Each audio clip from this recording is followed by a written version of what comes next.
Hi friends, ಎಲ್ಲರೂ ಹೇಗಿದ್ದೀರಾ? ಚೆನ್ನಾಗಿದ್ದೀರಾ ಅಂತ ಅಂದ್ಕೊಳ್ತೀನಿ.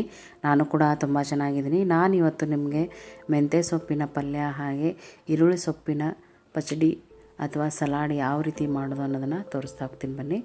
ಇವಾಗ ಒಂದು ಪಾತ್ರೆಯಲ್ಲಿ 1 ಕಪ್ನಷ್ಟು ತೊಗರಿಬೇಳೆಯನ್ನು ಚೆನ್ನಾಗಿ ತೊಳೆದು ಬೇಯಲಿಕ್ಕೆ ಇಟ್ಕೊಳ್ತಾ ಇದ್ದೀನಿ.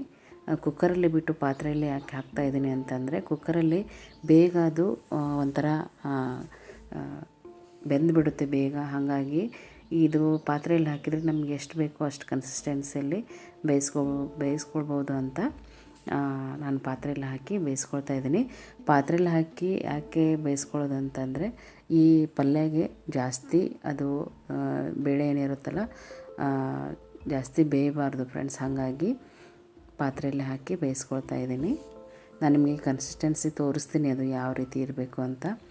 ಇವಾಗ 1-2 ಕಟ್ಟು ಮೆಂತ್ಯ ಸೊಪ್ಪನ್ನು ಅದನ್ನೆಲ್ಲ ಚೆನ್ನಾಗಿ ಕ್ಲೀನ್ ಮಾಡಿಕೊಂಡು ಕಟ್ ಮಾಡ್ಕೊಳ್ತಾ ಇದ್ದೀನಿ. ಈ ರೀತಿ ಚಿಕ್ಕದಾಗಿ ಕಟ್ ಮಾಡ್ಕೊಳ್ಳಿ.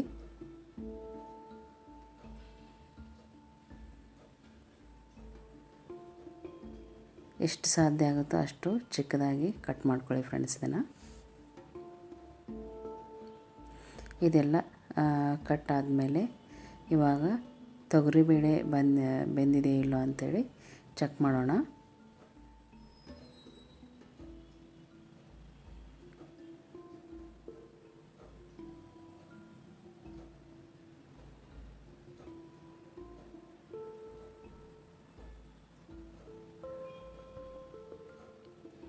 ಇಷ್ಟು ಬೆಂದರೆ ಸಾಕು ಫ್ರೆಂಡ್ಸ್. ಇದರ ಕನ್ಸಿಸ್ಟೆನ್ಸಿ ಈ ರೀತಿ ಇರಬೇಕು ನೋಡಿ.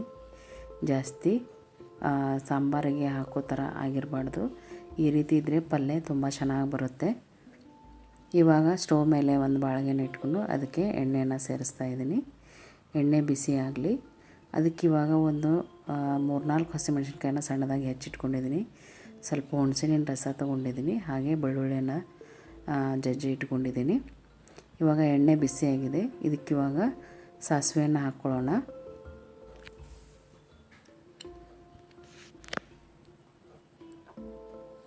ಸಾಸಿವೆ ಚಟಪಟ ಅಂತ ಸಿಡಿದ ಮೇಲೆ ಇವಾಗ ಜೀರಿಗೆಯನ್ನು ಹಾಕ್ಕೊಳ್ತಾ ಇದ್ದೀನಿ.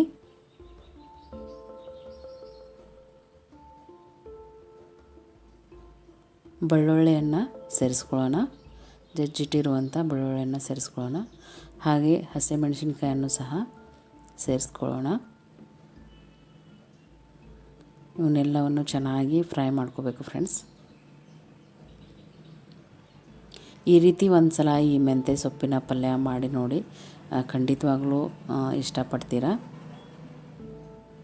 ಇವಾಗ ಇದೇನು ಮೆಂತ್ಯ ಸೊಪ್ಪನ್ನು ನಾವು ಚೆನ್ನಾಗಿ ಕ್ಲೀನ್ ಮಾಡ್ಕೊಂಡಿದ್ವಲ್ಲ, ಆ ಮೆಂತ್ಯ ಸೊಪ್ಪನ್ನೆಲ್ಲ ಇದಕ್ಕೆ ಹಾಕಿ ಅದು ಅದರ ಕಹಿ ಸ್ವಲ್ಪ ಕಡಿಮೆ ಆಗೋವರೆಗೂ ಫ್ರೈ ಮಾಡ್ಕೋಬೇಕು ಫ್ರೆಂಡ್ಸ್. ಇದನ್ನು ಚೆನ್ನಾಗಿ ಅದು ಇವಾಗ ಇಷ್ಟು ಕಾಣಿಸ್ತಾ ಇದೆ ಅಲ್ಲ ಫ್ರೆಂಡ್ಸ್, ಇದು ಮೆಂತ್ಯ ಸೊಪ್ಪು ಫ್ರೈ ಮಾಡಿದ ಮೇಲೆ ಸ್ವಲ್ಪ ಆಗುತ್ತೆ. ಇದು ನಿಮಗೆ ತೋರಿಸ್ತಾ ಹೋಗ್ತೀನಿ ನೋಡಿ.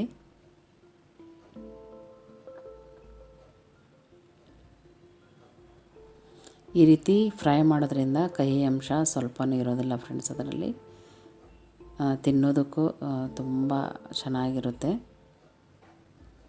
ಈ ರೀತಿ ದಂಟಿನ ಸಮೇತನೇ ಕಟ್ ಮಾಡಿ ಹಾಕ್ಕೊಳ್ಳೋದ್ರಿಂದ ಅದರ ವಿಟಮಿನ್ಸ್ ಎಲ್ಲ ಸಿಗುತ್ತೆ. ಆದರೆ ದಂಟು ಸ್ವಲ್ಪ ಎಳೆದಿದ್ದರೆ ತುಂಬ ಚೆನ್ನಾಗಿರುತ್ತೆ. ಈ ರೀತಿ ಚೆನ್ನಾಗಿ ಬಾಡಿಸ್ಕೋಬೇಕು ಫ್ರೆಂಡ್ಸ್. ಇದನ್ನು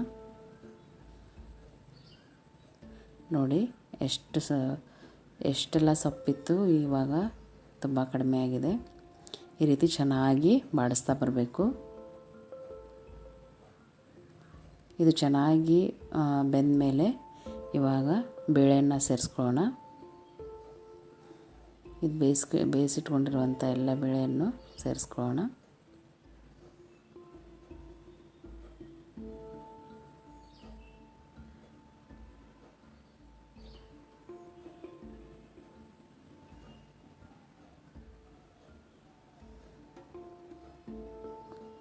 ಒಂದು ಸಲ ಎಲ್ಲನೂ ಮಿಕ್ಸ್ ಮಾಡೋಣ ಫ್ರೆಂಡ್ಸ್. ಇದನ್ನು ಈ ರೀತಿ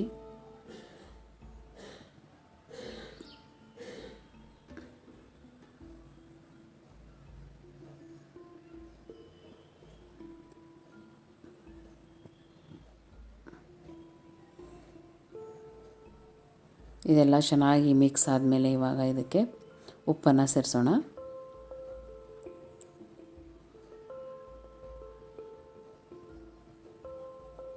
ಉಪ್ಪನ್ನು ಸೇರಿಸಿ ಒಂದು ಸಲ ಎಲ್ಲನೂ ಮಿಕ್ಸ್ ಮಾಡೋಣ. ಇದಕ್ಕೆ ಅರಿಶಿನ ಪುಡಿ ಹಾಕ್ತಾಯಿಲ್ಲ ಫ್ರೆಂಡ್ಸ್. ನಾನು ಬೇಳೆ ಬೇಯಿಸ್ಕೊಳ್ಳೋವಾಗಲೇ ಅರಿಶಿನ ಪುಡಿ ಹಾಗೆ ಎಣ್ಣೆನ ಹಾಕಿ ಬೇಳೆ ಬೇಯಿಸ್ಕೊಂಡಿರ್ತೀವಿ. ಹಾಗಾಗಿ ಬೇಳೆನ ನಾನು ಅರಿಶಿನ ಪುಡಿಯನ್ನು ನಾನು ಇದಕ್ಕಿವಾಗ ಸೇರಿಸ್ತಾ ಇಲ್ಲ. ಇವಾಗ ಹುಣಸೆಹಣ್ಣಿನ ರಸವನ್ನು ಸೇರಿಸ್ಕೊಂಡ್ಬಿಡೋಣ. ಸ್ವಲ್ಪ ಆದರೆ ಸಾಕು ಫ್ರೆಂಡ್ಸ್ ಇದಕ್ಕೆ ಹುಣಸೆಹಣ್ಣಿನ ರಸ ಹಾಕಿ ಇವಾಗ ಒಂದು ಸಲ ಚೆನ್ನಾಗಿ ಮಿಕ್ಸ್ ಮಾಡಿ ಲಿಡ್ನ ಮುಚ್ಚಿ ಒಂದು 5 ನಿಮಿಷ ಬೇಯಲಿಕ್ಕೆ ಬಿಡೋಣ. ಇದರ ಒಂದು ಉಪ್ಪು, ಹುಳಿ, ಖಾರ ಎಲ್ಲನೂ ಚೆನ್ನಾಗಿ ಬೇಳೆ ಮತ್ತು ಸೊಪ್ಪು ಹಿಡಿಬೇಕು ಫ್ರೆಂಡ್ಸ್. ಅದನ್ನು ಅಲ್ಲಿವರೆಗೂ ಒಂದು 5 ನಿಮಿಷ ನಾವು ಮುಚ್ಚಿ ಬೇಯಲಿಕ್ಕೆ ಇಡೋಣ. ಯಾವ ರೀತಿ ಕಾಣಿಸ್ತಾ ಇದೆ ಅಂತ ತೋರಿಸ್ತೀನಿ ಬನ್ನಿ ನಿಮಗೆ. ನೀವು ನೋಡ್ತಾ ಇರ್ಬೋದು. ಇವಾಗ ಮುಚ್ಚಿಡೋಣ.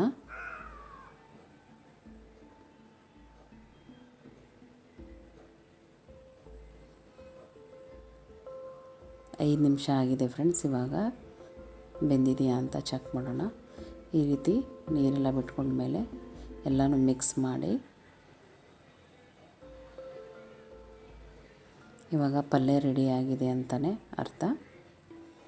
ನೀರೆಲ್ಲ ಕಡಿಮೆ ಆದರೆ ಪಲ್ಯ ರೆಡಿಯಾಗಿದೆ ಅಂತಲೇ ಅರ್ಥ.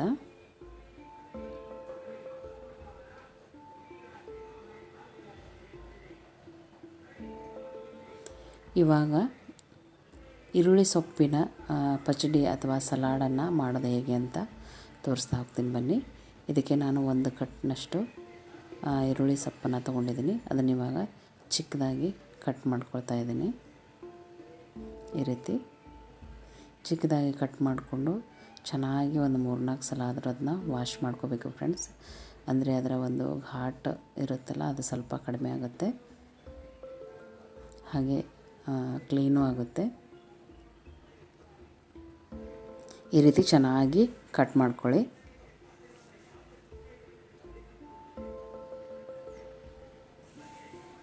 ಚಿಕ್ಕದಾಗಿ ಕಟ್ ಮಾಡಿಕೊಂಡು ಇಟ್ಕೊಳ್ಳೋಣ. ಲಾಸ್ಟಲ್ಲಿ ಉಳಿದಿರುವಂಥ ಈರುಳ್ಳಿಯನ್ನು ಸಹ ನಾವು ಚಿಕ್ಕದಾಗಿ ಕಟ್ ಮಾಡ್ಕೋಬೇಕು. ಈ ರೀತಿ ಅದರ ಒಂದು ಸಿಪ್ಪೆಯನ್ನೆಲ್ಲ ತೆಗೆದು ಚಿಕ್ಕದಾಗಿ ಕಟ್ ಮಾಡ್ಕೊಳ್ಳೋಣ.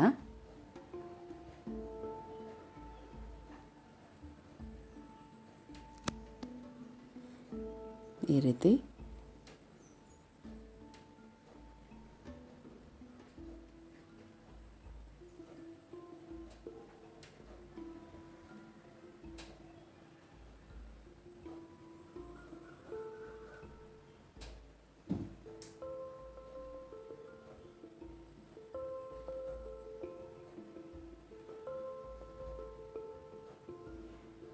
ಇದರ ಸಲಾಡು ತುಂಬ ಚೆನ್ನಾಗಿರುತ್ತೆ ಫ್ರೆಂಡ್ಸ್. ರೊಟ್ಟಿ ಜೊತೆಗೆ, ಚಪಾತಿ ಜೊತೆಗೆ ತುಂಬ ಅಂದರೆ ತುಂಬ ಚೆನ್ನಾಗಿರುತ್ತೆ. ಒಂದು ಸಲ ನೀವು ನಾನು ಮಾಡ್ತಿರೋ ಮೆಥಡಲ್ಲಿ ಮಾಡ್ಕೊಂಡು ತಿನ್ನಿ, ಪದೇ ಮಾಡ್ಕೊಂಡು ತಿಂತೀರ, ಅಷ್ಟು ಚೆನ್ನಾಗಿರುತ್ತೆ. ಹಾಗೆ ಈ ವಿಡಿಯೋ ಎಲ್ಲ ಇಷ್ಟ ಆದರೆ ದಯವಿಟ್ಟು ಲೈಕ್ ಆ್ಯಂಡ್ ಸಬ್ಸ್ಕ್ರೈಬ್ ಮಾಡಿ ಸಪೋರ್ಟ್ ಮಾಡಿ ನಮ್ಮ ಎಫರ್ಟಿಗೆ ಅಂತ ನಾನು ರಿಕ್ವೆಸ್ಟ್ ಮಾಡ್ಕೊಳ್ತಾ ಇದ್ದೀನಿ. ಯಾರು ವಿಡಿಯೋ ಸ್ಕಿಪ್ ಮಾಡ್ದೇ ವಿಡಿಯೋ ನೋಡಿ ಸಪೋರ್ಟ್ ಮಾಡಿ ಫ್ರೆಂಡ್ಸ್. ಇದಕ್ಕಿವಾಗ ಉಪ್ಪನ್ನು ಸೇರಿಸ್ತಾ ಇದ್ದೀನಿ, ಹಾಗೆ ಸ್ವಲ್ಪ ಖಾರ ಪುಡಿಯನ್ನು ಸೇರಿಸ್ತಾ ಇದ್ದೀನಿ. ಇವಾಗ ಒಂದು ಅರ್ಧ ನಿಂಬೆಹಣ್ಣಿನ ಹೋಳನ್ನು ತಗೊಂಡು ಅದರ ರಸವನ್ನು ಇದರಲ್ಲಿ ಹಿಂಡ್ಕೊಳ್ಬೇಕು ಫ್ರೆಂಡ್ಸ್. ಈ ರೀತಿ ಇವಾಗ ಇದನ್ನು ಮಿಕ್ಸ್ ಮಾಡೋಣ. ಹಾಗೆ ಸ್ವಲ್ಪ ಎಣ್ಣೆಯನ್ನು ಸಹ ಸೇರಿಸ್ಕೋಬೇಕು ಇದಕ್ಕೆ. ಈ ರೀತಿ ಚೆನ್ನಾಗಿ ಮಿಕ್ಸ್ ಮಾಡ್ಕೊಳ್ಳಿ.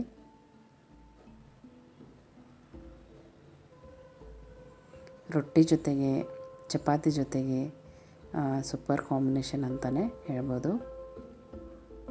ಮೆಂತ್ಯ ಸೊಪ್ಪು ಹಾಗೆ ಈರುಳ್ಳಿ ಸೊಪ್ಪಿನ ಸಲಾಡ್ ಇದ್ದರೆ ಒಂದು ರೊಟ್ಟಿ ತಿನ್ನೋರು 2 ರೊಟ್ಟಿ ತಿಂತಾರೆ, ಅಷ್ಟು ಚೆನ್ನಾಗಿರುತ್ತೆ.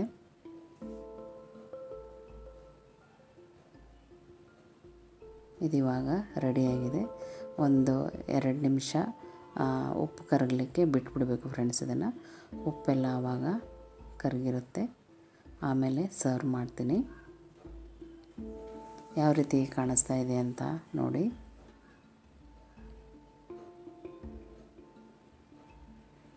ಈರುಳ್ಳಿ ಸೊಪ್ಪಿನ ಒಂದು ಸಲಾಡ್ ಇವಾಗ ರೆಡಿಯಾಗಿದೆ. ಸಿಂಪಲ್ ಅಲ್ವಾ ಫ್ರೆಂಡ್ಸ್, ಬೇಗ ಅಂದರೆ ಬೇಗ ಮಾಡ್ಕೋಬೋದು. ಇವಾಗ ಒಂದು ಪ್ಲೇಟಲ್ಲಿ ರೊಟ್ಟಿ ಹಾಗೆ ಮೆಂತ್ಯ ಸೊಪ್ಪಿನ ಪಲ್ಯ, ಈರುಳ್ಳಿ ಸೊಪ್ಪಿನ ಸಲಾಡ್ ಅಥವಾ ಪಚಡಿಯನ್ನು ನಾನು ಸರ್ವ್ ಮಾಡಿದ್ದೀನಿ. ಇವಾಗ ಟೇಸ್ಟ್ ಹೇಗಿದೆ ಅಂತ ನಾನು ಹೇಳ್ತೀನಿ.